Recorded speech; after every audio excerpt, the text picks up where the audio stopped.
एक राजस्थान के बहुत अच्छे भृगु संहिता के विशेषज्ञ महापुरुष थे, कारोई गांव के पंडित श्री नाथुराम जी शास्त्री, दाधीच थे संभवतः,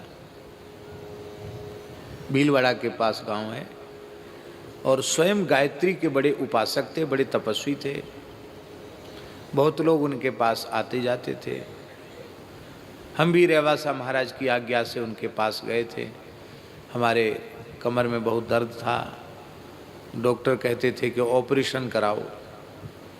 रेवासा महाराज का जोर था कि पहले पंडित जी से पूछो तब सोचना ऑपरेशन के लिए। तो हम उनके पास गए थे, इसीलिए गए थे पूछने कि संदेह की स्थिति है, आप बताइए ऑपरेशन कराएं कि न कराएं।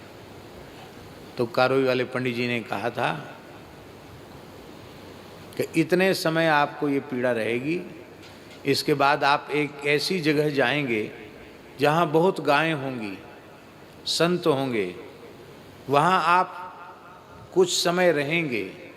उसी समय एक बूढ़ा आदमी आएगा, ब्राह्मण होगा, वो आपके कमर पर ऐसी दवाई बांधेगा को बीमारी छूमंतर हो जाएगी। बोले भृगु संहिता में लिखी है ये बात, ऐसा बोल रहे थे वो पंडित जी।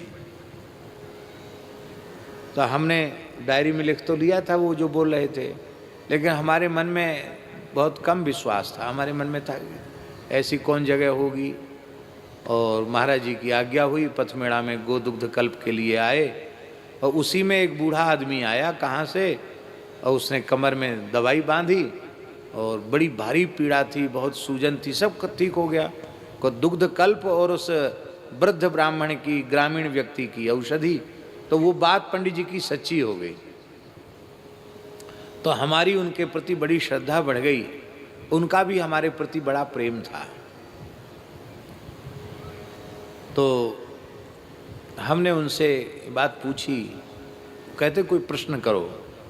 तो मैं उनसे यही प्रश्न किया कि हमारे हृदय में सर्वाधिक पीड़ा, कष्ट और चिंता इसी बात की है कि भारतवर्ष जिसकी इतनी महिमा शास्त्रों में है, धर्म प्राण भारतवर्ष कहा जाता है, धन्यास्तु ये भारत भूमि भागे, और उस भारत की पवित्र धरती पर गायों की निर्मम हत्या हो रही है, गाय का रक्त गिर रहा है, ये बहुत कष्ट और पीड़ा की बात है। आप कहते कि कुछ पूछिए, तो आप यही बताइए कि गो रक्षा हो जाए, गोवंश की सेवा हो, गोवध बंद हो जाए, इसका वातावरण राष्ट्र में जल्दी से जल्दी कैसे निर्मित हो। तो इस प्रश्न का भृगु संहिता से उन्होंने जो फल बताया था, तो उन्होंने कहा था कि अधिक से अधिक संख्या में लोग आदित्य हृदय स्तोत्र का पाठ करें, और इसलिए करें कि भारतवर्ष की धरती गोवध के कलंक से मुक्त हो, और कोई दूसरा संकल्प न करें। यही संकल्प लेकर के गोवध के कलंक से भारत की धरती मुक्त हो, और बड़ी संख्या में आदित्य हृदय के पाठ हों, तो ये वातावरण निर्मित हो जाएगा।